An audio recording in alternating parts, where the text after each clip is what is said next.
네, 미령 씨. 네. 자, 다짜고짜 질문 하나 드릴게요. 네. 미령 씨는 얼굴 중에 제일 마음에 안 드는 부분이 어디가 있어요? 아, 유나 씨는요? 저요? 예. 전 없어요. 아, 예, 전 있습니다. 예, 아, 그렇게 하시면 제가 너무 뻔뻔해지잖아요. 아, 예, 원래 예. 좀 뻔뻔하세요. 아, 예. 네, 저는 코가 좀 마음에 안 들어요. 조금만 더 높으면 코요? 예뻐질 것 같은데. 예. 코 괜찮으신 것 같은데. 그래도 코가 예. 높아진다고 예뻐질까요? 예. 오늘 이 시간에 좀 자세히 알아보도록 하겠습니다. 네. 자, 우리 집 주치의 본격적으로 시작을 하겠습니다. 오늘 주제는 코 성형입니다. 네, 세민성형외과 홍종욱 원장님 나오셨습니다. 안녕하세요. 네, 안녕하세요. 안녕하세요. 자, 원장님, 요즘 코 성형하는 사람 참 많죠? 예. 예, 예. 그- 어떤가요, 비중이? 여성은 그 쌍꺼풀 수술 다음으로 코를 많이 선호하고요. 네. 남성들은 코 성형을 최우선적으로 이제 고려하게 하십니다. 아, 예. 아, 코가 예쁘면 얼굴 전체가 예뻐 보이는 것 같아요. 네. 예, 저도 코가 조금만 더 높았으면 좋겠는데. 예.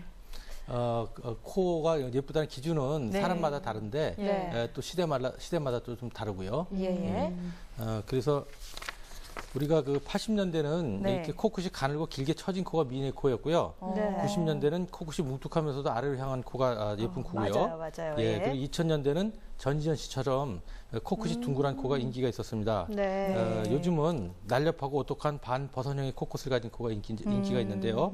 하지만 단순히 미를 위해서라기보다 네. 자신의 이미지에 큰 타격이 있기 때문에 수술을 하려는 분이 더 많습니다. 네. 어떤 분들이 이렇게 코 수술을 하려고 많이 오시나요? 예, 그 매부리 코인 경우나 네. 또는 휘어진 코 또는 들창 코 이런 네네. 것 등 외모로 스트레스를 심하게 받고 있는 사람이라면 네. 대부분 수술을 생각하게 됩니다.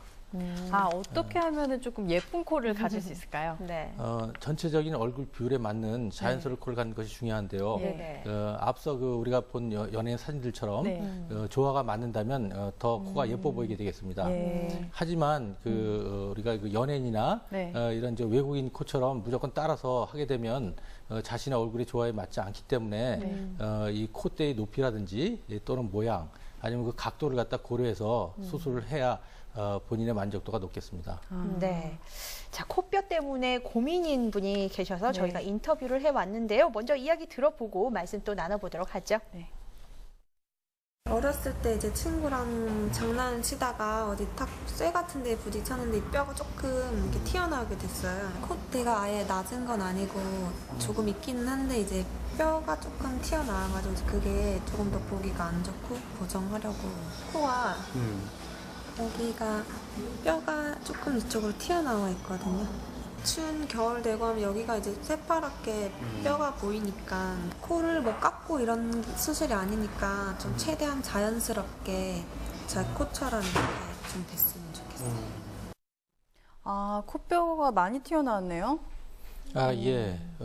저분은 네. 얼굴 전체적인 모양을 고려해서 콧대는 지방 이식 수술을 하고 코끝에는 네. 보형물을 넣기로 했는데요. 네네.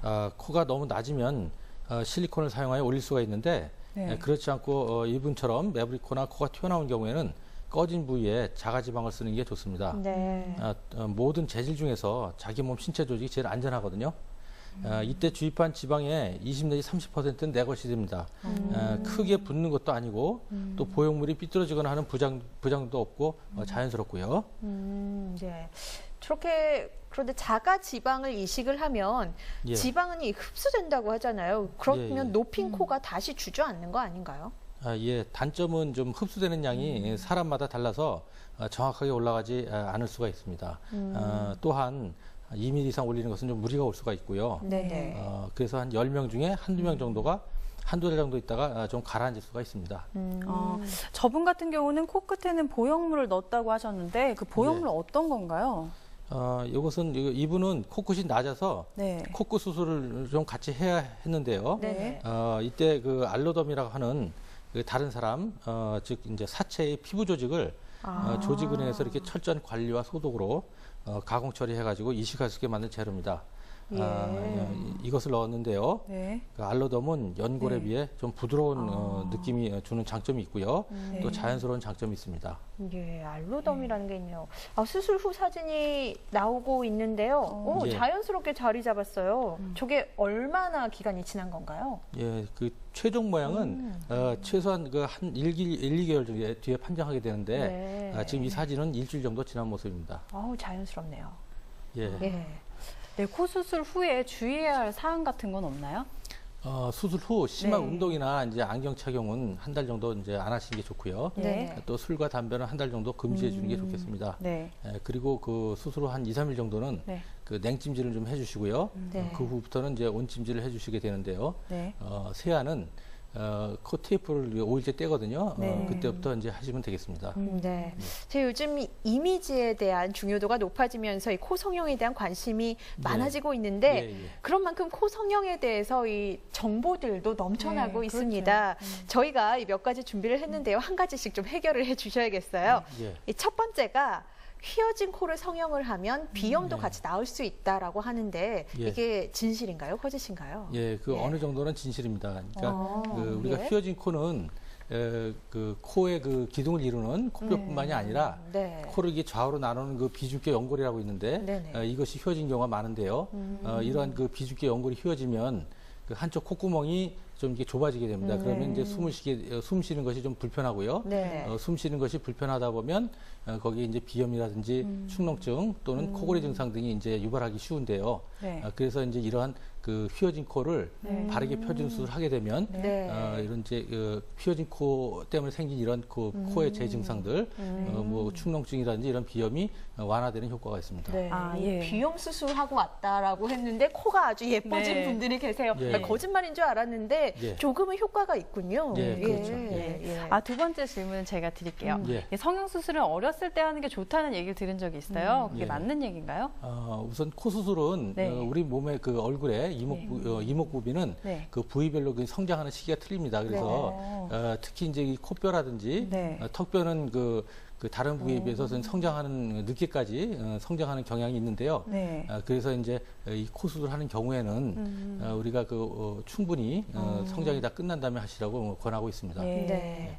자, 마지막 질문입니다. 예. 이 성형한 코는 날씨가 추워지면 코끝이 빨개진다고 하잖아요, 보통. 이 코끝이 간지럽기도 하고 그렇다는데 보통 코가 빨개지면 너 코 성형했지라고 묻기도 하고요. 네. 이게 진실인가요? 예. 이제 우리가 예. 보통 이제 코 성형 수술한 후에 네. 코끝이 좀 빨개지면 이제 코 성형했구나 하는 그런 성형 판별법으로 많이 옛날부터 썼는데요. 네. 그 추운 날씨에 이렇게 이제 코끝이 빨개진다든지 이런 거는 이제 그걸 가지고 코 성형했다 그 유무를 판별한 건 좀 무리가 있고요.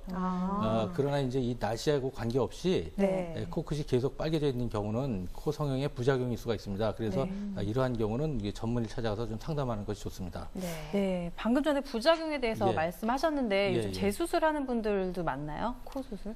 그렇죠. 재수술하시는 분도 많고요. 예. 그래서 그 코 성형의 부작용은 예. 우리가 보통 이제 좀 빨개진 경우는 네. 이 삽입형 보형물 때문에 네. 코 피부가 좀 얇아져 생기는 경우가 있고요. 예. 또 염증 때문에 생기는 경우가 있습니다. 예. 네, 구체적으로 좀 부작용에 대해서 자세히 살펴보죠. 예. 어떤 부작용이 제일 위험한가요? 코 수술의 부작용은 네네. 이제 제일 흔한 경우는 이제 염증 같은 게 생길 수가 있고요. 네. 그다음에 시기가 좀 오래 가면 예. 그 피부가 얇아져 있기 때문에 네. 뭐 아까도 말했지만 빨개진다든지 이런 경우가 있는데 네. 뭐 뚫고 나온다든지 네. 이런 경우 좀 심각한 부작용이 되겠죠. 예. 예. 실리콘을 만약에 넣게 되면 그 예. 실리콘에 따른 부작용은 없나요? 실리콘에 따른 부작용은 네. 실리콘은 이제 비교적 안전한 물질이 평가되고 있습니다. 그러나 수술 후 크게 부은 채 가라앉지 않고 뭐 물을 넣은 것처럼 예. 이렇게 물렁해진다든지 예. 아니면은 그 보형물에 피부가 근접해서 삽입하게 되면 또 네. 보형물이 제대로 고정되지 않아서 움직이는 경우가 있어요.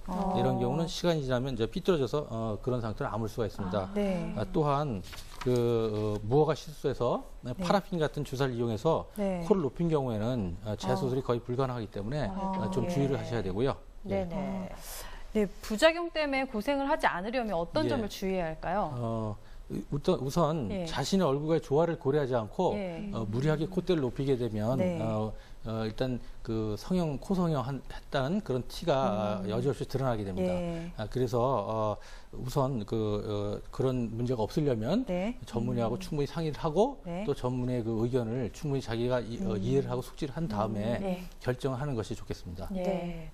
정말 큰 마음을 먹고 기대를 하면서 코 수술을 했는데 이렇게 예. 부작용이 생기면 참 속상할 것 같아요. 네. 이렇게 불가피하게 재수술을 예. 해야 하는 경우가 있는데 재수술은 그 수술을 한 이후에 언제 하는 것이 가장 좋은가요? 우리가 그 수술의 결과는 한 네. 6개월 정도 지나면 그 확실하게 좀 알 수가 있는데요. 네네. 보통 한 1, 2주만 지나도 수술의 결과가 어느 정도 예측을 할 수가 있습니다. 네. 하지만 그렇게 이제 너무 이걸 가지고 예단을 하면 안 되고요. 네. 그래서 그 수술의 결과가 네. 충분히 나오지 않는 시기에 재수술을 하게 되면 네. 결과가 굉장히 안 좋아질 수가 있습니다. 그래서 네. 보통 6개월 정도 충분히 기다린 다음에 해야 되고 네. 또 전문의와 그때 충분히 상의를 해서 네. 재수술 결정하는 것이 좋겠습니다. 네. 오늘 코성형에 대해서 도움 말씀 주신 홍정우 원장님 감사합니다. 네, 우리 집 주치의 다음 시간에는요, 이 자궁 근종에 대해서 알아보는 시간 마련하겠습니다. 네, 이어서 생활경제 2부가 시작됩니다.